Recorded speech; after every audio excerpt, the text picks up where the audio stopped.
이스라엘 하마스 전쟁에 대한 우리의 실황 보도는 여기로 옮겨왔다. 전쟁으로 폐허가 된 가자 지구의 즉각적인 휴전을 요구하는 유엔 안전보장 이사회의 결의안에 미국은 거부권을 행사했다. 미국은 거부권을 행사했고 영국은 기권했다. 그 밖에 적어도 97개국이 아랍에미리트 연합국들이 만든 법안을 공동 지지하는 이 노력에 동참했다. 안토니오 구테르스 유엔 사무총장은 금요일 현 상황을 국제 평화와 안보에 대한 위협으로 규정하면서 이 지역 주민들이 매일 굶주림과 수백 명의 파업에 직면해 있기 때문에 우리는 한계점에 와 있다고 말했다. 이것들은 지금까지 주요 헤드라인들이다. 유엔 인도주의 업무조정국 OCHA는 가자 지구 최남단에 있는 라파주가 제한된 원조의 분배가 이루어지고 있는 지역에서 거의 독점적인 지역이라고 말한다.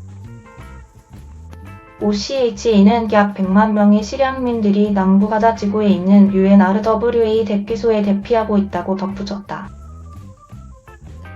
OCHA에 따르면 가자 지구 인구의 거의 85%에 해당하는 거의 190만 명이 10월 7일 이후 이 지역 전역에서 실향민이 되었다. OCHA는 이스라엘 군의 대피 명령에 따라 수만 명의 시향민들이 12월 3일 이후 라파에 도착하고 있다고 밝혔다. 이 단체는 또한 라파로 새로 이주하는 사람들을 위한 화장실 부족뿐만 아니라 남부 지역 대피소들의 인구 감염과 열악한 위생 상태에 대한 우려를 반복했다. 성명은 라파에서 노천 배변이 광범위하게 퍼져 있으며 특히 비와 관련된 홍수 또한 질병이 확산될 우려를 증가시키고 있다고 밝혔다. 기자보호위원회 CPJ는 2023년 10월 레바논 남부에서 로이터 비디오 작가 이삼 압달라를 죽이고 다른 6명의 기자들을 다치게 한 이스라엘의 공격 이후 책임을 묻기 시작했다.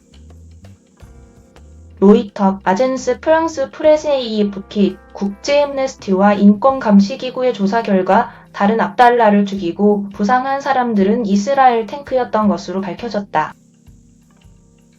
이스라엘군은 금요일 기자들을 목표로 하지 않으며 이 사건은 아직도 검토 중이라고 말했다. CPJ는 성명에서 두 언론기관과 두 인권단체의 조사 결과는 지난 22년간 이스라엘군이 언론인들에 대해 보인 치명적인 무력의 양상을 보여주는 조사 결과와 일치한다고 밝혔다.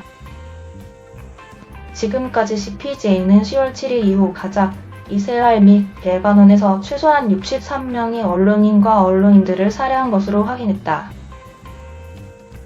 사망자는 팔레스타인 56명, 이스라엘 4명 그리고 레바논 기자 3명으로 구성되어 있다. 또 다른 배경 이스라엘의 레바논 남부 공습에서 살아남은 에이전시 프랜스 프레스의 한 언론인은 금요일 CNN에 이번 공격이 의도적인 것으로 보인다고 말했다. 아마도 한 번의 공습이 있었다고 하면 그것은 실수라고 말할 수도 있고 실수로 그럴 의도는 없었다고 말할 수도 있습니다. 하지만 만약 똑같은 지점에서 연속으로 두 번의 공격이라면 그것을 고의적인 공격으로 보지는 않을 것입니다. 라고 AFP의 레바논 시리아 담당 비디오 코디네이터인 딜런 콜린스가 말했습니다.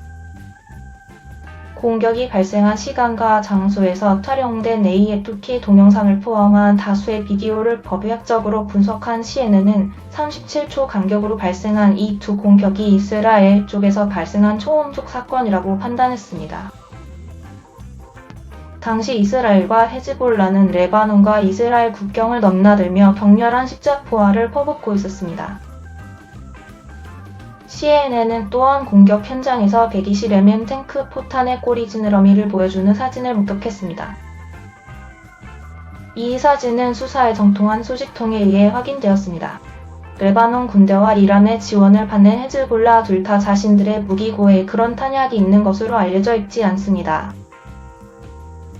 CNN 분석 전문 편집자의 주의사항 다음 기사는 그래픽 자료를 포함합니다. 시청자들의 재량이 권고됩니다. 알라스르 병원 중환자실 병동 안의 장면은 오싹합니다. 아기들의 작은 신체들 몇몇은 자신들의 생명을 유지하기 위한 전선과 튜브에 여전히 붙어 병원 침대에서 부패하고 있습니다. 우유병들과 예비 기저귀들은 여전히 시트 위에 놓여 있습니다. 병원 안의 비디오는 11월 27일 UAE의 본부를 둔 뉴스네츠의 알마시아드의 가자 기자 모하메드 발샤가 촬영했습니다. 그는 CNN과 공유했는데 이 비디오는 적어도 4명의 아기들의 유해를 보여줍니다. 그중 3명은 여전히 병원 기계와 연결되어 있는 것으로 보입니다. 아기들의 신체는 부패로 인해 어두워지고 분해되고 있으며 일부 침대에는 해골 이상이 거의 남아있지 않은 것으로 보입니다.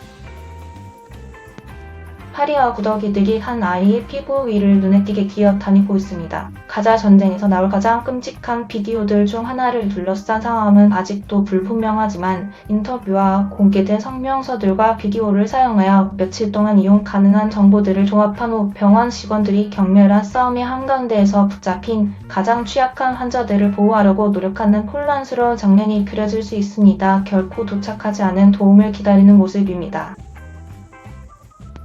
CNN은 이 동영상을 가자지구 북부에 있는 병원에 지리적으로 배치했다고 밝혔습니다.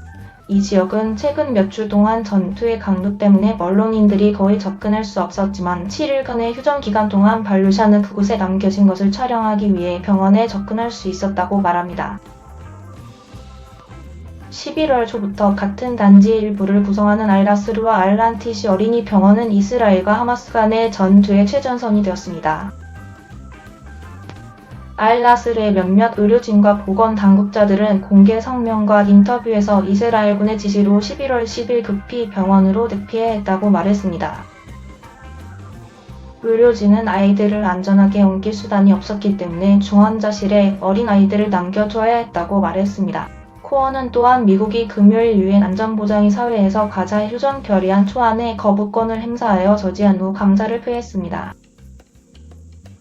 그는 미국이 인질들을 집으로 데려오기 위한 싸움을 계속하고 하마스 테러리스트 조직을 제거하기 위한 미국의 지원에 감사를 표했습니다.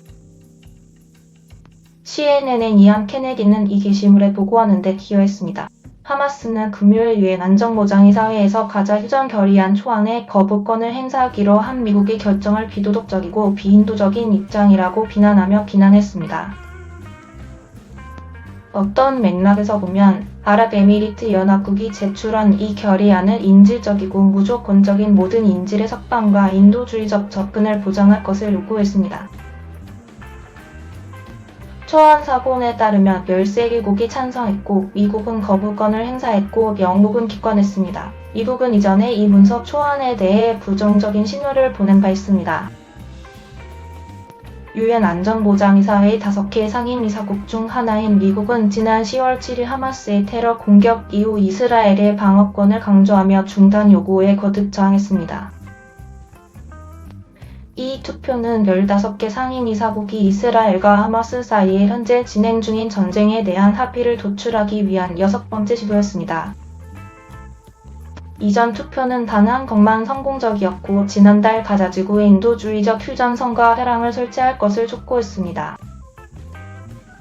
CNN의 리차드 로스, 데이비드 쇼텔, 케이틀린 호는 이 게시물을 보고하는 데 기여했습니다. 지난 10월 남부 레바논에서 이스라엘의 공격에서 살아남은 에전스 프레스 언론인은 CNN의 그것을 의도적인 공격으로 보지 않기는 어렵다고 말했습니다. CNN의 법의학 분석에 따르면 이스라엘 탱크 화재로 로이터 통신 기자 이삼 아달마가 사망하고 그 밖에 6명의 국제 언론인들이 부상을 입은 것으로 나타나 두 개의 언론사와 두 이권단체의 보도를 확인했습니다. AFP와 휴먼 라이츠 와치는 보고서에서 이번 공격이 이스라엘이 언론인들을 겨냥한 고의적인이었다고 주장했습니다. 미차드 헬트 이스라엘 국방군 대변인은 로이터 통신에 보낸 성명에서 우리는 기자들을 목표로 하지 않습니다 라고 말했습니다. 금요일 IDF는 그 사건이 여전히 검토 중이라고 말했습니다. 헬트는 10월 14일 압달라의 죽음을 비극적인 일이라고 불렀고 그의 이름을 직접적으로 거명하거나 이스라엘의 개입을 인정하지 않았습니다. AFP의 레바논 시리아 비디오 코디네이터인 딜런 콜린스는 CNN의 비안나 골로드리가의 사건에 영향을 받은 사람들은 그 이후로 그리움과 피로로 힘들어하고 있다고 말했습니다. 콜린스는 로이터와 AFP 기자팀이 레바논과 이스라엘 국경에서 큰 앞머리 소리를 들은 후 연기 기둥을 향해 어떻게 이동했는지를 설명하면서 매우 조용한 날로 시작했던 것을 이야기했습니다. 콜린스는 비록 그가 휴먼 라이츠 워치를 대표하여 말할 순 없었지만 그가 목격한 것을 다시 말할 수 있다고 말했습니다. 콜린스는 모든 조사가 어떻게 23악달러를 죽인 얇은 안정화된 120mm 탱크 라운드를 가리켰는지를 반복했고 이것이 제가 말한 것이라고 덧붙였습니다. 콜린스는 어떻게 그 탄약이 발사될 수 있었는지에 관해 증거는 비교적 명확하다고 생각합니다. 라고 덧붙였습니다. AFP 통신 기자는 악달러를 레바논 수도 베이루트에서 언론계의 심장부라고 표현하며 그를 추모했습니다. 콜린스는 또한 AFP 동료인 크리스티나 아시에 대한 소식을 전했는데 아시는 파업으로 인해 한쪽 다리를 절단해야 하는 끔찍한 부상을 입었습니다. CNN의 타마라 치브라이와 알레그라 굿윈의 이전 보도입니다. 이상으로 클립뉴스였습니다. 시청해주신 모든 분들께 감사합니다. 더욱더 좋은 영상으로 찾아뵙겠습니다.